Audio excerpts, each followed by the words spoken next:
Let's go back to the fact that millions of British school children are staying at home from tomorrow, which presents a whole new range of challenges for parents. Crucially, how do you keep education going? I'm joined by Mike Nicholson, admissions expert at Universities UK, which represents the unis. Mike, good to speak to you. So, I mean, particularly, I guess, in your wheelhouse, is for those parents of kids and kids themselves who are at the age where the exams they were about to sit are going to be the ones that get them or don't get them into university. What's your advice?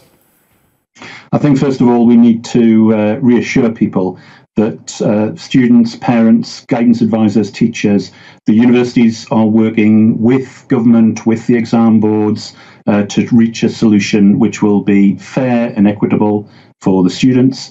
It's unprecedented territory, but we've got a lot of expertise available in assessing qualifications. We've also got quite a lot of information already about students. We've had their applications. We've got prior results from GCSE for students in the UK. We've got references. There's a lot of information already available. But I think what we want to be sure about with candidates and their parents is that we don't rush to a conclusion, that we do something that we can be absolutely sure means that students are not just able to come to university, but they'll be ready for university and all that's going to be thrown at them over the next few years. Yeah, and I'm fully aware that because of those discussions, you won't want to sort of nail your colours to a particular mast on what might happen, but things that might not happen. I mean, one of the interesting things about universities is it seems there's a shift to try and finish the year off and assess online.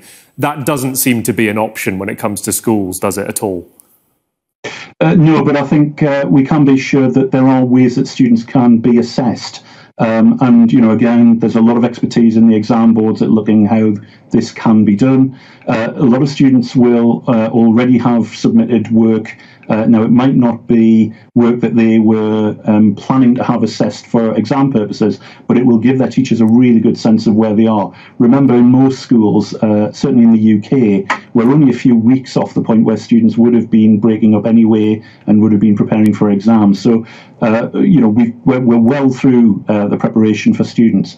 I think the other thing for higher education, we will recognise that this intake will not necessarily have had the same level of support face-to-face that previous years have had. So there'll also be some stuff we'll be doing when students arrive with us to make sure that if any gaps appear in their knowledge, then we can fill them. We can ramp up support that already exists around skills, mathematical ability, report writing, essay writing, that would have been available anyway, but we'll be very acutely aware that this year's intake might need a bit more support in that direction. OK, Mike Nicholson, good to speak to you. Some comfort there, I'm sure, for parents and pupils as well. Let's